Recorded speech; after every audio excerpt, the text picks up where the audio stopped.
गुरु आप सभी का पुनः स्वागत करना चाहूंगा आज के इस विजय भव कार्यक्रम।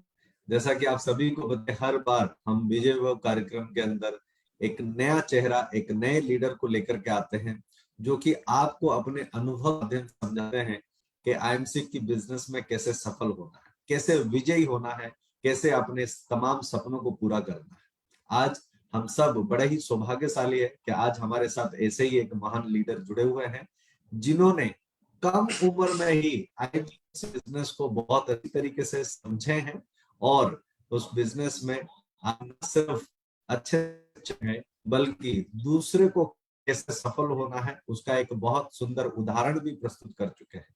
तो आइए ऐसे ही बहुत ही शानदार, बहुत ही लाजवाब लीडर जो आज हमारे साथ जुड़े हुए हैं, जिन्होंने हजारों लोगों को इस बिजनेस में सफलता का नया राह दिखा रहे हैं, वैसे ही लीडर को आज यहाँ पे मंच पे स्वागत करते हैं। मिस अनीता कंचन सिंह हमारे साथ आज मौजूद है। मैडम गुड सी, स्वागत है आपका आज के इस विजय भव कार्यक्रम के अंदर। बहुत बहुत स्वागत है। Yes, good evening, sir. Thank you so much for the warm welcome, sir. And good evening to all the audience who are watching right now. अच्छा लग रहा है मुझे यहाँ पे आके सर। मतलब है क्या कि बहुत बार कंपनी ने कोशिश की लाइव स्ट्रीम का, लेकिन मैं थोड़ा अवॉइड कर रही थी। But thanks to you, finally you convinced me sir. So thank you and thank you so much for making me comfortable sir. अच्छा लग रहा है मुझे एंड आई होप कि मैं कुछ कंट्रीब्यूट कर पाऊँ पूरी ऑडियंस को। So let's begin sir. Thank you so very much, ma'am. I'm sure that motivating words will motivate a lot of people in our business, those who are joined very recently. And thank you so much for your precious time, ma'am. सबसे पहले तो मैं आपसे ये पूछना चाहूंगा, ये समझना चाहूंगा कि आप इतने पढ़े लिखे होने के बावजूद, सारा कुछ समझने के बाद आप इस आईएमसी के बिजनेस में कैसे आए और आपका आईएमसी में बिजनेस में आने का मुख्य कारण क्या था? किस चीज से इंस्पायर होकर के आप इस बिजनेस में जुड़े? जी बिल्कुल सर। एक्चुअली मेरी जो जर्नी है आईएमसी की, वो प्रयागराज से शुरू हुई, क्योंकि होम टाउन क्या है मेरा, बिहार है सर, आरा भोजपुर डिस्ट्रिक्ट है। बट जर्नी मेरी इलाहाबाद, जिसको जो पहले हम लोग जानते थे, तो प्रयागराज से शुरू हुआ। और शुरुआत मेरा हुआ आईएमसी कैसे मेरी लाइफ में आया। मुझे एक्चुअली आईएमसी मेरी रूम पार्टनर के थ्रू मिला था। हम गर्ल्स हॉस्टल में रहते थे, तो वहाँ पे रूम पार्टनर के थ्रू मुझे आईएमसी मिली। और तकरीबन 1-1.5 साल तक तो मुझे मालूम ही नहीं था कि आईएमसी किस चिड़िया का नाम है। और 1-1.5 साल बाद कुछ ऐसा हुआ कि मतलब कुछ घर में हेल्थ इशू हुआ मेरे फादर को, तो मैंने उनको प्रोडक्ट्स यूज कराए और उस पे एकदम मिराकल रिजल्ट्स जब आए, तो फिर हमारा एक फेथ जग गया आईएमसी पे। और क्योंकि मैं कॉमर्स बैकग्राउंड से हूँ, तो मैंने खुद, टू बी वेरी ऑनेस्ट, मैंने खुद ही बहुत रिसर्च किया इस इंडस्ट्री पे कि यार अगर इस पे हम करियर दे रहे हैं तो क्या सेफ होगा कि नहीं होगा। तो एक चीज इसमें ये क्लियर हुआ कि बहुत कम समय में हम लोग वो चीजें पा सकते हैं जो लोग लाइफ टाइम काम करके करते हैं। तो जो कहते हैं ना, कोई अगर हम कॉमर्स बैकग्राउंड से हैं तो हमारा बिजनेस माइंडसेट तो पहले से ही था कि लाइफ में जॉब नहीं करनी, ये तो फाइनल था। तो कुछ ऐसा प्लेटफॉर्म की तलाश कर ही रहे थे, उसी बीच में अपने को आईएमसी मिल गई। तो आईएमसी बस अपने हमें रूम पार्टनर के थ्रू मिला और समहाउ वो तो अभी नहीं है, लेकिन कहते हैं ना कि वो धक्का दे के बस निकल गई। तो बस मुझे किसी ने धक्का मार दिया सर आईएमसी में, और मैं बस टिक गई और निकल गई सर। तो ऐसे आया मेरी लाइफ में आईएमसी। क्या बात है, क्या बात है। मतलब आप आईएमसी बिजनेस को करेंगे या इस बिजनेस में सफल हो पाएंगे, ऐसा पहले कोई विचार नहीं था, लेकिन आपने प्रोडक्ट को यूज करवाया, उसके बाद प्रोडक्ट का रिजल्ट मिला और उससे प्रभावित होकर के आपने इस बिजनेस में जम के और आज बहुत ही अच्छे तरीके से बिजनेस को बिल्डअप कर रहे हैं।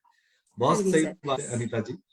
एक चीज यहाँ पे और भी जानना चाहूंगा मैं, जब आप कॉमर्स बैकग्राउंड से थे और आपका भी बहुत बड़े बड़े सपने होंगे कि आपको चार्टर्ड अकाउंटेंट करना होगा, एमबीए करना होगा या बहुत कुछ अन्य सारे चीजों को करना होगा, इन सारे चीजों से कंपैरिजन एनालिसिस आपने जो किए हैं वो क्या था और आई एम सॉरी, वो क्या ऐसा चीज था जो आपको आईएमसी के बिजनेस में बहुत ज्यादा प्रभावित किया और आपको ये लगा कि आप इस बिजनेस में आगे बढ़ सकते हैं?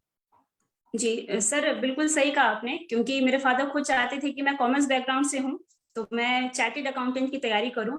वो खुद ऐसा चाहते थे। इसलिए जब मैंने आईएमसी सिस्टम को शुरुआत किया तो सबसे ज्यादा नाराज मेरे फादर ही हुए थे कि हमने तो पढ़ाने के लिए भेजा था, तुम कहाँ चली गई है वो। तो ये तो चलिए पार्ट ऑफ द जर्नी है हमारी। लेकिन कंपैरिजन की अगर बात करें सर, तो जो सबसे अच्छी चीज मुझे लगी थी जब हमने ये इंडस्ट्री के बारे में समझा, कि वो है कि ये कंफर्म है कि इस इंडस्ट्री में जो टिक जाएगा तो उसको एक समय के बाद फाइनेंशियली फ्रीडम जरूर मिलेगी, क्योंकि मेरे फादर गवर्नमेंट एम्प्लॉय रह चुके हैं और ये चीज हमने देखी है कि फैमिली को तो बहुत अच्छा लाइफस्टाइल मिल जाता है, लेकिन वो फाइनेंशियली फ्रीडम एंजॉय नहीं कर पाता इंसान। तो ये कंपैरिजन मैंने देखा था। और दूसरा जो सबसे ये था मतलब टाइम फ्रीडम, कि हाँ आज क्या है कि आज सर हम बिजनेस बिल्ड कर रहे हैं, नेटवर्क हमारा है, लेकिन कुछ ऐसा नहीं कि 9 से 5 वाली ड्यूटी करनी है अपने को, ऐसा कुछ भी नहीं कि हमको कहीं पे जाके अटेंडेंस लगाना है। तो ये टाइम फ्रीडम, ये दो चीज मतलब कि था कि यार अपने जिंदगी का मालिक हम लोग खुद रहेंगे, कोई अपने को सही ऊपर से बात, नहीं बोलेगा, कोई बॉस नहीं रहेगा लाइफ में। तो ये क्या दो बात। चीज मुझे सबसे ज्यादा अट्रैक्ट किया था कि ये इंडस्ट्री में एक बार समय तो देना चाहिए, चाहे कुछ भी हो, हाँ, हमको एक बार जरूर इसमें ध्यान देना चाहिए। मतलब एक बार समय दे दो, फिर समय से पूरी जिंदगी के लिए फिर फुर्सत आजाद हो हो जाए जाओ। समय से, बिल्कुल। क्या बात है, बहुत बढ़िया, बहुत सही है। आपके दोस्त अभी भी आप लोग को, आपको देखते होंगे, बातचीत करते होंगे, कुछ लोग आपके कांटेक्ट में भी होंगे, आपको कभी पूछते नहीं कि यार अनीता तुम ये क्या कर रहे हो करके? सर इनिशियल डेज में जब मैंने बिजनेस, क्योंकि मैं जब सेकेंड ईयर में थी, मतलब मैं जब यहाँ पे थी तभी मैंने आईएमसी को शुरुआत कर दिया था सर। मतलब I started this business when I was student. तो इनिशियल ओके। डेज में था, बट ये था कि फ्रेंड्स का मुझे सपोर्ट मिला था। ऐसा नहीं कि वो मेरे साथ बिजनेस में जुड़ गए थे, लेकिन एक मॉरल सपोर्ट मिला था कि हाँ यार, क्योंकि कहीं ना कहीं सबका एक अच्छा एक्सपीरियंस था नेटवर्क मार्केटिंग को लेके। तो जी। इतना तो कंफर्म है सबको कि यार ये इंडस्ट्री में टिक जाओगे। मेरे बहुत से दोस्तों ने बोला कि टिक जाओगी तो सफल हो जाओगी, ठीक है। तो पॉजिटिव रिव्यू मिला मुझे फ्रेंड से, कभी भी ऐसा मॉरल डाउन वाला चीज नहीं मिला था। और तब एक तलाश भी थी, तो बस इसलिए मैं भी टिक गई। और अब तो हम्म। बातचीत होती रहती है दोस्तों से, तो वो बहुत प्राउड फील करते हैं, उनको लगता है कि हाँ यार तू टिक गई तो तू निकल गई, काश हमने भी शुरुआत कर लिया होता। तो ऐसा अच्छा, रहता है, उनका फीडबैक यही मिलता है। ये मतलब है। मन में कहीं ना कहीं एक कसक रहता है कि यार काश हम भी टिक गए होते तो आज भी हम, हाँ, अनीता जी हाँ के जो, साथ रहते। हाँ अब मे भी शायद कसक रहती हो, पर सामने से तो बोला नहीं, लेकिन होती अच्छा, होगी तो पता नहीं सर। ये है, लेकिन चलिए होती होगी बहुत शायद। बढ़िया। अच्छा, जी। बहुत बढ़िया। अच्छा अनीता जी, आपने यस सर। बिजनेस को बहुत अच्छी तरीके से किया, जैसे आपने बताया कि आपके आपके जो दोस्त हैं वो आपको हमेशा पॉजिटिव मोरल सपोर्ट देते रहे। Yes sir. लेकिन ये जो जर्नी है, ज्वाइनिंग से लेकर के आज आपका जो परिचय एम्बेसडर लेवल तक पहुंचना, ये कोई कम वो नहीं है। तो इस जर्नी के दौरान कभी ऐसा कुछ हुआ या ऐसा कोई अनुभव है जो आपको, आपकी मनोबल को या आपकी कॉन्फिडेंस को एकदम से चकनाचूर कर दिया हो और आपने सोचे कि यार मैं एक्चुअली एक गलत जगह आ गया हूं, अब मुझे कुछ और करना चाहिए? सर बहुत बार ऐसा हुआ है, क्योंकि बिल्कुल न्यू थे, फ्रेश थे, बिल्कुल नया एरिया था, मतलब न्यू सिटी में। मतलब आप जरा सोच के देखिए, 12th पास एक लड़की एक नए शहर में बस अपना ग्रेजुएशन कंप्लीट करने के लिए जाती है। वहां पे वो ये सोच रही है हम्म। कि मैं बहुत बड़ा बिजनेस खड़ा करूंगी, नेटवर्क खड़ा करूंगी। तो चैलेंजेस बहुत आए। और सबसे बड़ा चैलेंज जो आता है, मुझे लगता है कि ये हर एक यूथ को आता होगा, वो है एज फैक्टर का sir. The biggest challenge I ever faced is my age factor, क्योंकि बहुत ओके। कम उम्र में मैंने इसकी शुरुआत की थी। तो बस वही एज फैक्टर बहुत, मतलब ऐसे ऐसे, मतलब हमसे उम्र में बड़े लोग मॉरल डाउन करने में कभी पीछे नहीं हटे। मतलब मुंह पे लोग बोल के जाते थे कि तेरे से नहीं होगा। तो ये सबसे ज्यादा अंदर से तोड़ते थे कि यार मतलब हम तो कर रहे हैं, आप एटलीस्ट कर नहीं सकते तो एटलीस्ट एक सपोर्ट तो करिए। तो ये सबसे ज्यादा अपने को मॉरल डाउन करता था। बाकी आईएमसी फैमिली का, अप्लायंस का, ये लोग का तो सपोर्ट रहता ही था, लेकिन आउटर मॉरल डाउन अपने को बस वही इसी कारण की वजह से। और दूसरा ये सर कि क्या है कि मतलब जब हम फील्ड में निकलते हैं, क्योंकि अभी हम लोग पर डे फील्ड का निकलने का काम रहता है, तो we have to accept it कि ये हम लोग एक मेल डोमिनेटिंग सोसाइटी में है।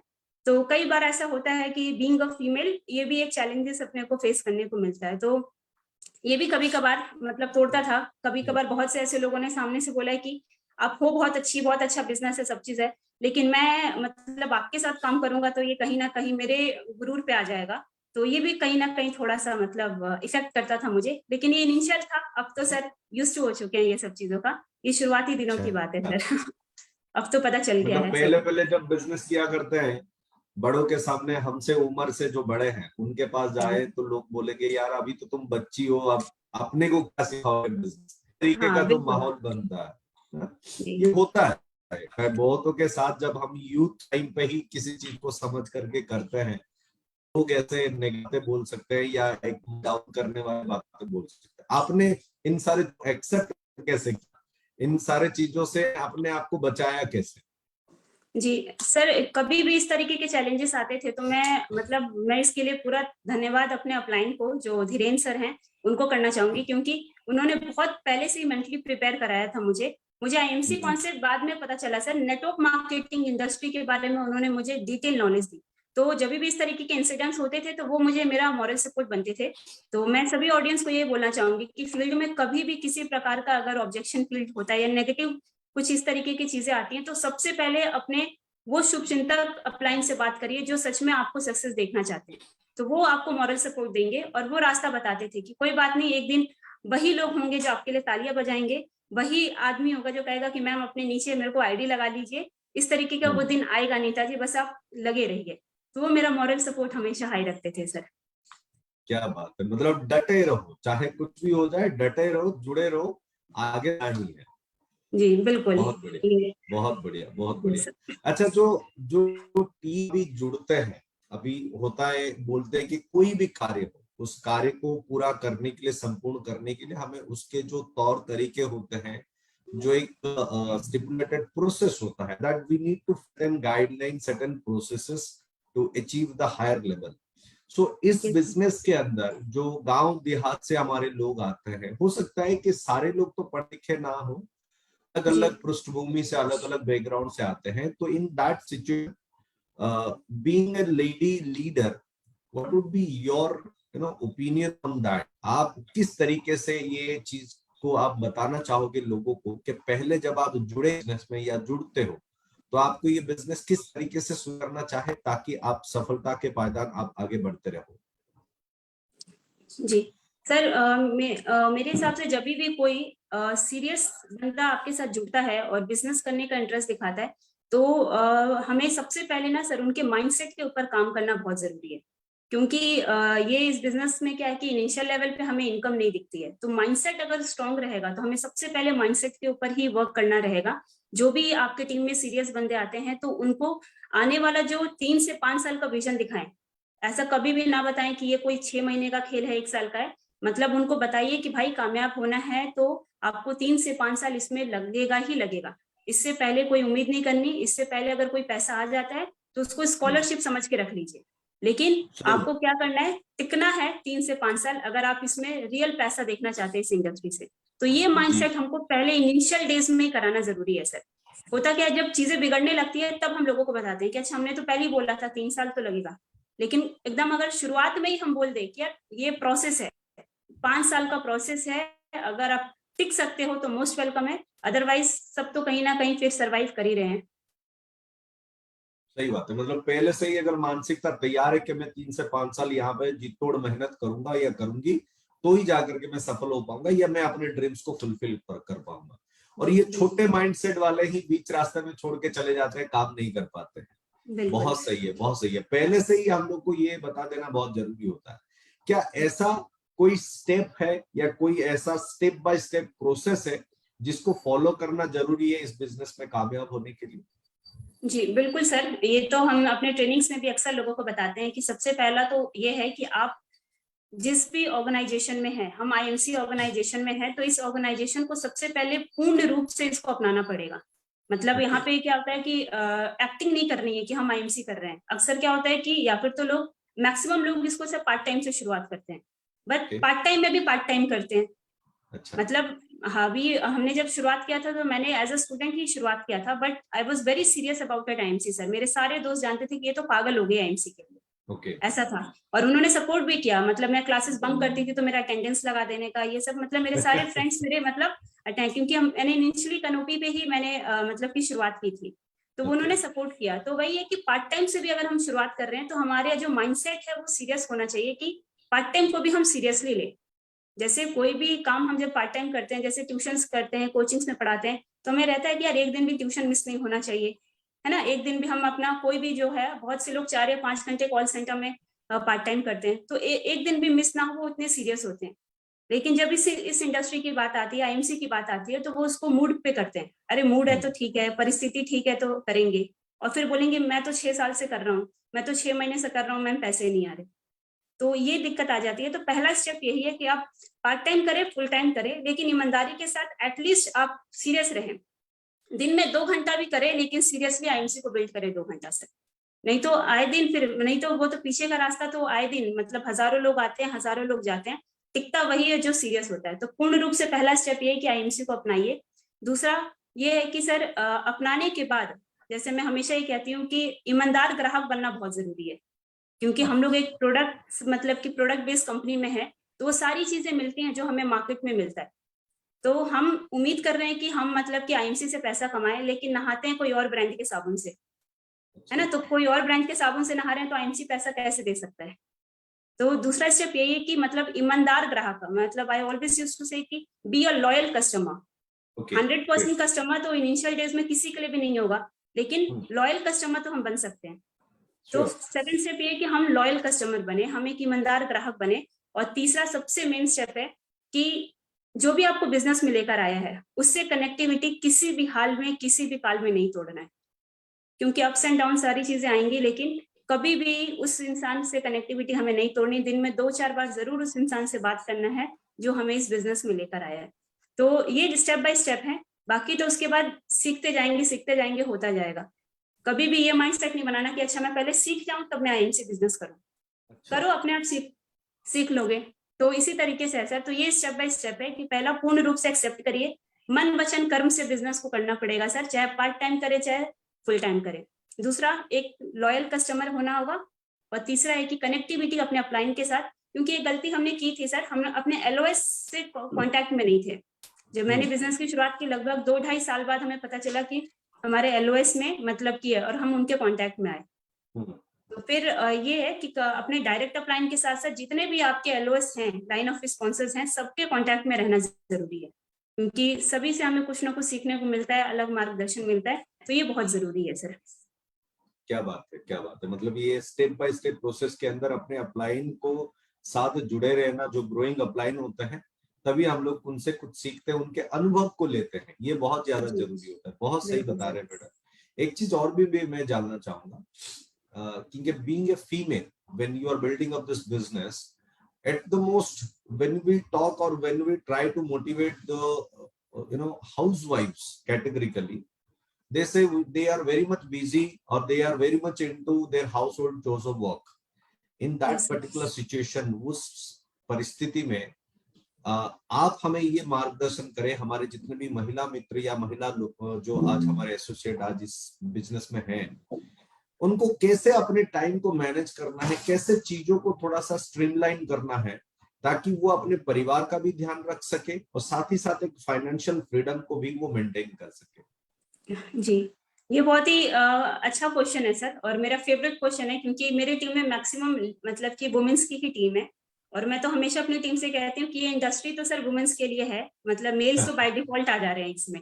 ये है तो ये वुमेन्स इंडस्ट्री सर, ये क्योंकि वुमेन इंडस्ट्री के इसलिए बात है सर, क्योंकि अगर हम किसी भी फैमिली का एग्जांपल लेते हैं तो सबसे पहला कंसर्न अगर उनके वाइफ के लिए, सिस्टर के लिए, या किसी भी गार्जियन के लिए, उनकी बच्चियों के लिए पहला कंसर्न यही होता है कि मेरी बच्ची जहाँ जा रही है वो वर्क प्लेस कैसा है ना, वेदर शी इज सेफ और नॉट, वहाँ का एनवायरमेंट कैसा है। और ये इंडस्ट्री वुमेन्स पे मतलब बहुत एथिकल हमें नॉलेज देती है, सारे लीडर्स को ट्रेनिंग देती है कि हमें मतलब रिस्पेक्ट करना है वुमेन का। तो ये इंडस्ट्री तो इतना तो कंफर्म है कि वुमेन्स के लिए बिल्कुल सेफ है। और दूसरा जो सबसे बड़ा चैलेंज किसी भी महिला के लिए ये आता है कि टाइम मैनेजमेंट, मतलब उनके लिए फर्स्ट प्रायोरिटी मतलब बाय डिफॉल्ट ही कह लें या फिर किसी भी रीजन से पहली प्रायोरिटी उनके लिए फैमिली, उनका घर, ये रहता है। तो ये इंडस्ट्री में एज अ फ्रीलांसर के तौर पे भी हम इसमें काम कर सकते हैं, मतलब दिन के कुछ घंटों को भी अगर हम तो हम इसमें बहुत अच्छा बिजनेस बिल्ड कर सकते हैं। सुन के हमें या आगे इसको देखेंगी उनके लिए मतलब मैं ये बोलना चाहूंगी कि ये इंडस्ट्री आप ही के लिए है। बस जो चीज हम 4 से 5 घंटा टाइम वेस्ट करते हैं उसी को बस यूटिलाइज करना है। बाकी कैसे करना है सर, ठीक उसी तरीके से करना है जैसे हम लोग बाकी चीजों में, जैसे अक्सर क्या होता है महिलाओं में, हम सभी लोग जानते हैं कि उनका कम्युनिकेशन स्किल बहुत अच्छा होता है ना, मतलब कम्युनिकेशन स्किल बहुत है, रिलेशनशिप बिल्डिंग, नेटवर्क मार्केटिंग में रिलेशनशिप बिल्डिंग का बहुत बड़ा रोल है सर, और ये महिलाओं में इनबिल्ड है, ऐसा नहीं कि उनको इसके लिए अलग से ट्रेनिंग लेनी पड़ती है। मेल एसोसिएट्स को हम लोग बैठा के इसकी ट्रेनिंग देते हैं कि यार भाई अग्रेसिव नहीं होना है, सॉफ्ट स्पोकन होना है, स्मूथ, आपको स्मूथली ट्रीट करना है, लेकिन वुमेन में ये सारी चीजें इनबिल्ड है। तो मतलब जो क्वालिटीज चाहिए हमें नेटवर्क मार्केटिंग में करने के लिए वो ऑलरेडी भगवान ने अपने को बना के भेजा है, तो बस उस क्वालिटी को इसमें सेट कर देना है।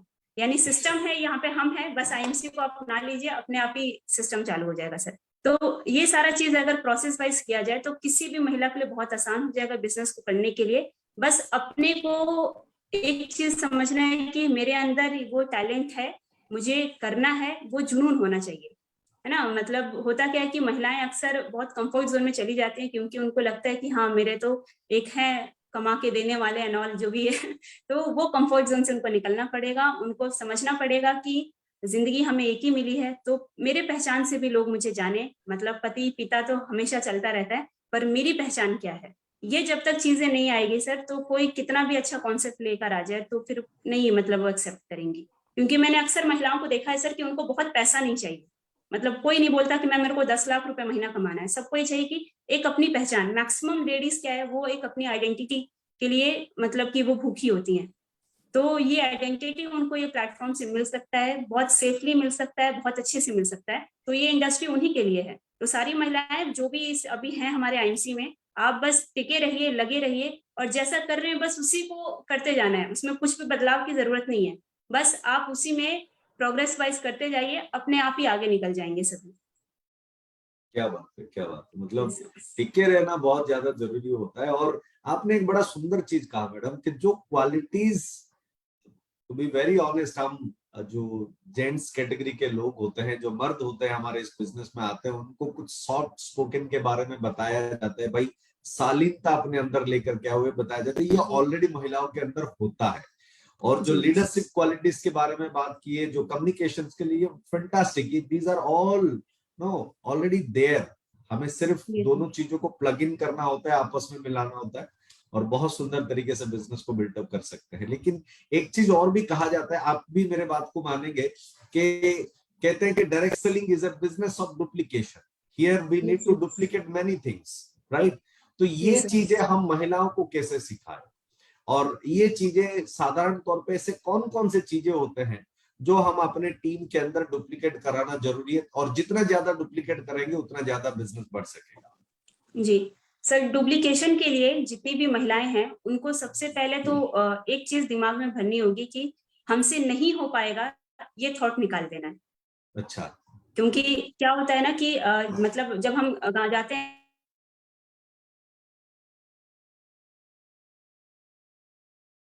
कि लिस्ट मेकिंग, आप अपने अपलाइन के साथ बैठ के लिस्ट मेकिंग करिए कि आपके कॉन्टैक्ट्स कहाँ कहाँ पे है। अक्सर ये प्रॉब्लम थोड़ा सा आ जाता है कि वो लोग नहीं निकल पाती हैं, तो उस केस में आपका जो भागने वाला अपलाइन है, जो आपके साथ भागने के लिए तैयार है, तो आप उनको भगाइए, लेकिन आप उनको कॉन्टैक्ट्स देते जाइए, भागने के लिए वो तैयार है। आज हमारी टीम में सर मतलब ऐसी ऐसी हमारी टीम में, हमारे पूरे आईएमसी फैमिली में ना जाने कितने महिलाओं ने परचम लहराया है ना। तो मतलब we have already created history sir. तो ऐसा नहीं कि डुप्लीकेशन में प्रॉब्लम होगी। हाँ जी, क्या प्रॉब्लम हो सकती है, ये कि हम निकल नहीं सकते।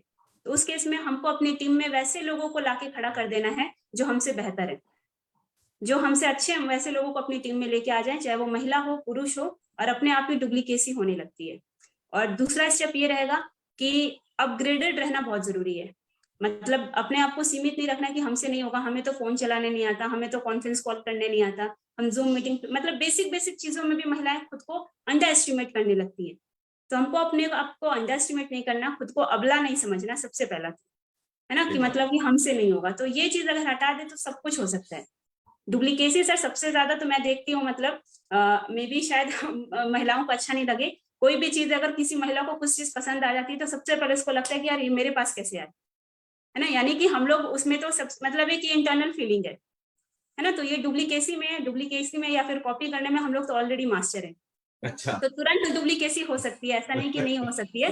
बस ये कि पहला स्टेप हमें खुद लेना पड़ेगा, पहली बलिदानी हमें खुद देनी पड़ेगी। हम ये नहीं कह सकते कि यार टीम पहले कर ले। तो जितनी भी महिलाएं यहाँ पे सुन रही हैं, जो भी चीजें चाहिए, जैसा भी लीडर आप चाहते हो कि आपके टीम में आए, पहला वैसा लीडर आप खुद बन के दिखाइए। आप वैसा लीडर खुद बन जाएंगे तो आपकी टीम में ऑटोमेटिकली वैसे लीडर डुप्लीकेट होते जाएंगे, क्योंकि डुप्लीकेशन तो सर ऊपर से ही आता है ना। हम वैसे होंगे तो फिर नीचे डुप्लीकेसी आने लगेगी। तो बस वही है कि जैसा आप चाहते हो पहले वैसे आप खुद बनिए, टीम ऑटोमेटिकली डुप्लीकेशन में आने लगेगी। हाँ, इट विल टेक टाइम, बहुत समय लगता है, लेकिन ऐसा नहीं है कि हो नहीं पाएगा।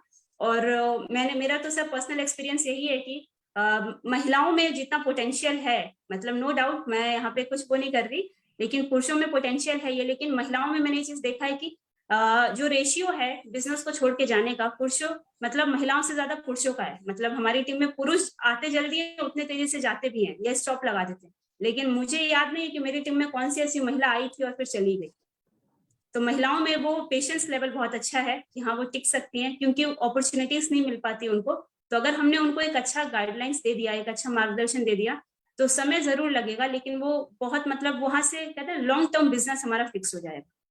तो ये मेरा पर्सनल एक्सपीरियंस है सर। बाकी पर्सन टू पर्सन वो वेरी करता है, लेकिन यही है कि अगर महिलाओं पे फोकस कर दिया जाए तो बिजनेस स्टेबिलिटी मोड में जा सकता है कंपैरेटिवली टू मेल एसोसिएट्स। क्या बात है, ये बहुत सर। बढ़िया, बहुत बढ़िया मैडम। और जो डुप्लीकेसी है वो महिलाओं के अंदर पहले से ही, ये जो गुणवत्ता आपने बताई ये पहले से ही होता है। बस सिर्फ जरूरत होता है कि आपके जैसा कोई अच्छा लीडर अगर उनको मिल जाए तो सही मार्गदर्शन दिखा सके तो वो फिर आगे बढ़ जाते हैं। लेकिन मैडम ये भी कहते हैं कि बिजनेस में सफल होने के लिए आपको एजुकेशन सिस्टम के साथ भी प्लग इन करना है। कई सारे लोग जो हमारे बिजनेस में आते हैं उनको पहले तो ये समझ में नहीं आता है कि ये एजुकेशन सिस्टम होता क्या है। बहुत अच्छा होगा अगर आप थोड़ा सा इस एजुकेशन सिस्टम के बारे में भी थोड़ा सा अगर दृष्टि ले सके। जी बिल्कुल। एजुकेशन सिस्टम का मतलब सर सिंपल भाषा में यही है कि वो चीजें जो हमारे बिजनेस को बढ़ाने में मदद करें, यानी वो जानकारी जो हमारे बिजनेस को बढ़ाने में मदद करे। होता क्या है, जब हम यहाँ पे लोगों को बोलते हैं यार आपको ट्रेनिंग मिलेगी, आपको आना पड़ेगा, ये तो उनको लगता है कि अच्छा फिर से हमको वो 5 क्लास वाला सिखा। ऐसा कुछ भी नहीं है। वो सारी चीजें बताई जाएगी जो चीज आप नहीं कर पा रहे हैं, और वो पॉलिशिंग कहते हैं ना, बस पॉलिश किया जाएगा आपको। थोड़ा है, थोड़ी की और जरूरत है क्या बात बस। है। हाँ जी, तो बस वही है कि पॉलिशिंग करना होगा हमें, और यही एजुकेशन सिस्टम है। और कंपनी का तो खास तौर पे एजुकेशन क्या क्या सीखना जरूरी है, मतलब पॉइंट वाइज अगर आप बता सके कि ये बी सी डी ऐसे कुछ चीजें सीखना जरूरी है अगर हमें सफल होना है तो। जी सर, सबसे पहला चीज वही है, माइंडसेट बिल्कुल स्ट्रांग रखना पड़ेगा हमें। अगर मैं आईएमसी बिजनेस में बात करूं कि हमें कामयाब होने के लिए कौन से, तो सबसे पहले अपने को माइंड स्ट्रांग रखना पड़ेगा।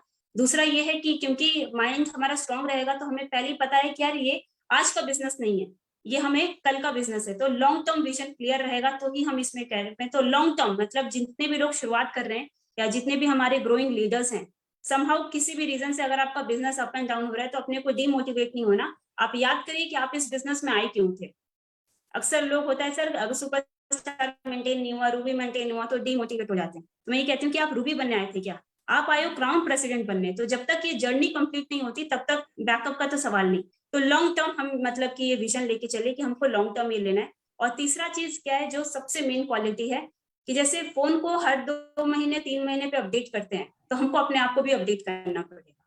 मतलब किसी भी हाल में हमको अपडेट करना पड़ेगा, चाहे वो नॉलेज वाइज हो, चाहे वो पर्सनैलिटी वाइज हो, चाहे वो प्लान वाइज हो, किसी भी तरीके से हर एक चीज में अपडेशन अगर रहेगा तो ये ऑटोमेटिकली हम लोग एक कहते हैं एक अच्छे लीडर के कैटेगरी में अपने आप आने लगेंगे।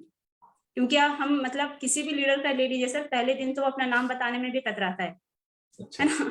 तो कहते हैं ना प्रैक्टिस मेक मैन परफेक्ट। तो बस वो प्रैक्टिस करते रहेंगे और ये प्रैक्टिस चलती रहेगी। मतलब अभी भी हम लोग भी सफल नहीं है sir, we are on the way of success. तो अभी बस हमारी भी जर्नी अभी चल ही रही है। तो बस ये तो नेवर एंडिंग वाली जर्नी है, नेवर एंडिंग वाला चलता रहेगा। बस हमको बस लगे रहना है। कहते हैं ना कि बहती हुई गंगा में हाथ धोते रहिए तो शुद्ध ऐसी हो जाएंगे। तो बस वही करते रहना है सर। बहुत बढ़िया, बहुत बढ़िया, बहुत सुंदर मैडम। मन तो कर रहा है कि आप बोलते चले और लोग जो है आपको सुनते चले। बहुत अच्छा लग रहा है, मैं बीच में रोकना नहीं चाहता हूँ लेकिन समय हमें आगे बढ़ने का और ज्यादा इजाजत नहीं दे रहा है। लेकिन अनीता जी, जितना भी बात आज आप और मैं बैठ के आज हमारे दर्शकों के साथ किए हैं, मैं निश्चित हूं कि आपके इन बहुत सारे मोटिवेशनल फैक्टर है जिसको लेकर के आज हमारा पूरा आईएमसी टीम आपसे प्रभावित हुए होंगे, आपसे बहुत सारी चीजें सीखे होंगे। और खास तौर पे जो महिलाएं हमारे साथ आज इस बिजनेस में जुड़े हुए हैं, और खास तौर पे जो युवा पीढ़ी जो आज आप उनका आपने युवा पीढ़ी का आइकॉन बन के इस बिजनेस में आए हुए हैं, वो भी बहुत ज्यादा प्रभावित हुए होंगे। मैं आशा करता हूं कि ऐसे ही आप बहुत सारे लोगों के जीवन में मोटिवेशन देते रहें, उनको प्रेरित करते रहें, बिजनेस को और भी आगे बढ़ाते रहें, और आप भी इस बिजनेस में स्वयं और भी बुलंदियों तक पहुंचते रहे। आपका समय के लिए और इस सेशन में अंश लेने के लिए आपका बहुत बहुत धन्यवाद देना चाहूंगा। Thank you so very much Anita thank जी यू सर, आज के thank you session. So much sir, thanks to you thank also, you. In fact special thanks to you sir, क्योंकि मैं तो बहुत नर्वस हो रही थी कि मेरा फर्स्ट लाइव सेशन है, बट आपने बहुत इजी बना दिया इसे। Thanks to IMC management, thanks to my all upline, doctor Akhtar sir, Vajpayee sir, Laxman sir, Dhirendra sir, और सभी के कंट्रीब्यूशन से हम यहाँ पे हैं सर, उनके मार्गदर्शन से हम यहाँ पे हैं। Thanks to all the audience who are watching right now, या फिर बाद में भी जो वीडियो देखेंगे, and all the very best for upcoming targets and upcoming levels. कल 20 तारीख है, 5000 व्यू पे फोकस करना है अपने को, है ना? तो let's build the target. Thank you sir, thank you so thank much. You.